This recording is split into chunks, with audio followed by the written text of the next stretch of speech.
in his writing, he says, through most of history, readers understood the Gospels as biographies.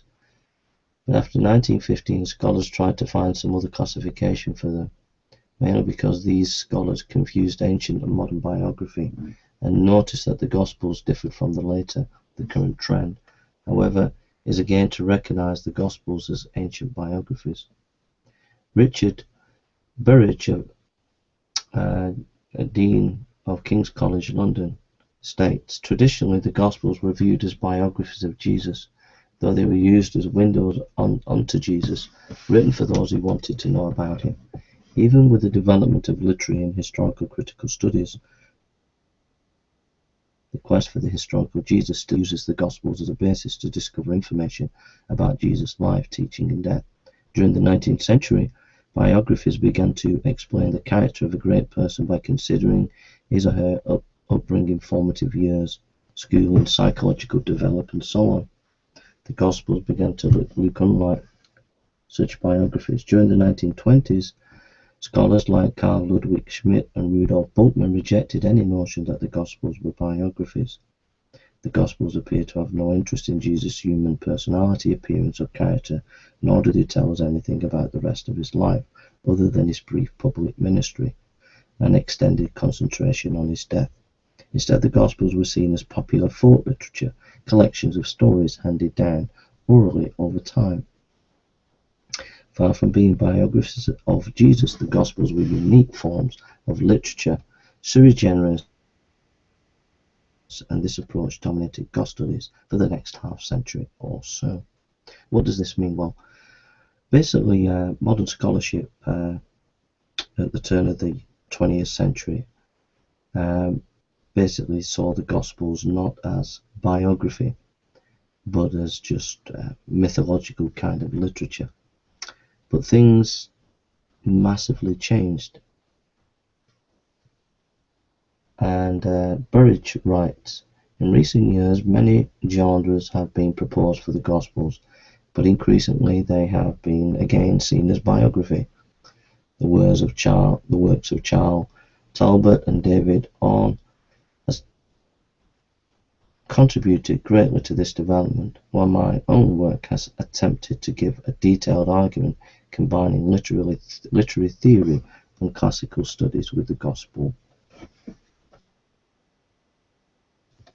scholarship.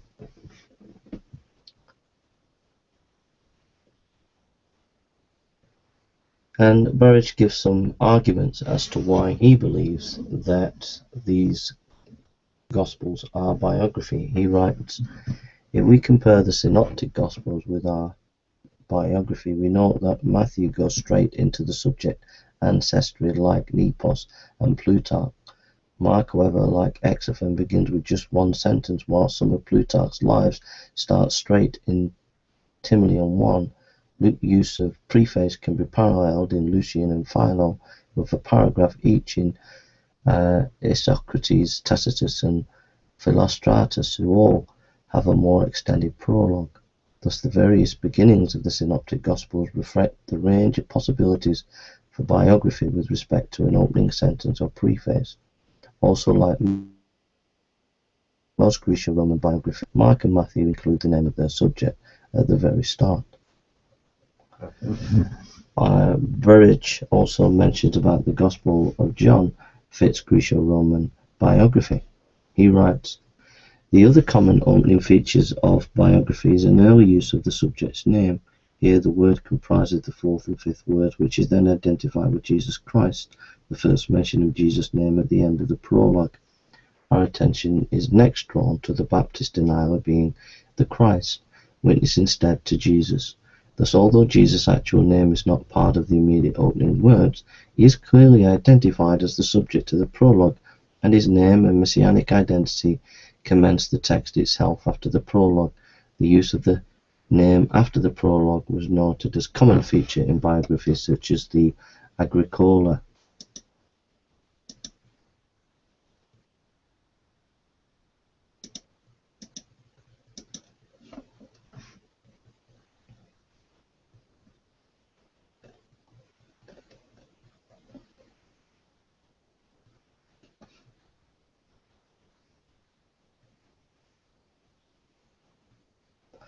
And then one more issue about chronology, how the four Gospels mirror Greco-Roman biographies in the area of chronology. Burridge on Matthew, Mark, and Luke says all three synoptic Gospels begin the main narrative with baptism of Jesus by John, although it is prefaced by birth stories in Matthew and Luke. All three conclude with the Passion story, Jesus' death, and subsequent events. In between the baptism and the Passion, all three Gospels include a large amount of material concerned with Jesus' ministry. Our analysis of the content of the Synoptic Gospels show that the narrative appears as a chronological count, unfolding the Passion to the Passion by Jesus' ministry with his popular success and official opposition. Also, all three have geographical progression from ministry in Galilee to Jerusalem, most clearly marked in Luke's account.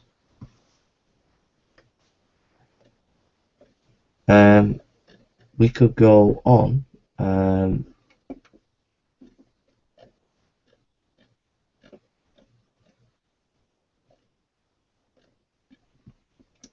If you want to find out more about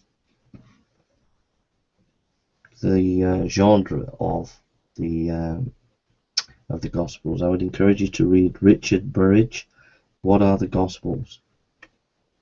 For more succinct. The point is the new scholarship that's recently come out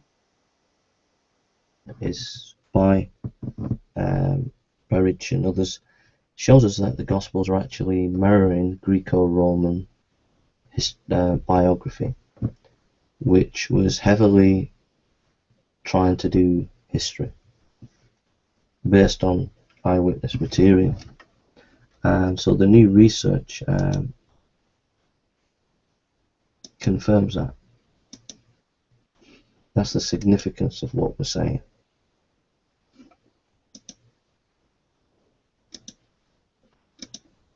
Okay.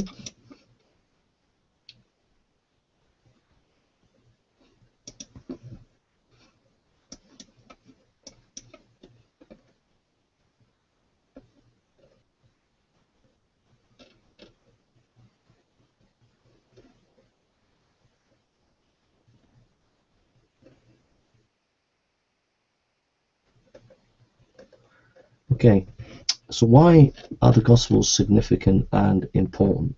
Why are they authoritative? I think the answer to that has to be that the apostles who were behind the production of these Gospels were given authority by Jesus, first of all. If you read Mark chapter 3, verse 13 to 19, and he says, and he went up to a mountain called to him whom he wanted. They came to him, and he appointed the 12 whom he named apostles, that they should be with him, that he might send them out to preach, and have authority to cast out demons. And he appointed the 12, Simon, whom he surnamed Peter, James the son of Zebedee, John the brother of James, whom he surnamed Boanerges, which is the son of thunder, Andrew, Philip, Bartholomew, Matthew, Thomas, James the son of Alphaeus, Thaddeus, Simon the Canaanite, and Judas Iscariot also betrayed him. So they had authority, and then they were given the task of being eyewitnesses of the resurrection of Jesus. So in Luke 24, 36 to 43, we see how the apostles were key to being eyewitnesses of Jesus. It says in Luke 24, 36 to 43, and as they were saying these things, Jesus himself stood in their midst and said to them, peace be with you. But they were terrified and frightened, supposed that they were seeing a spirit, and he said to them, why are you troubled?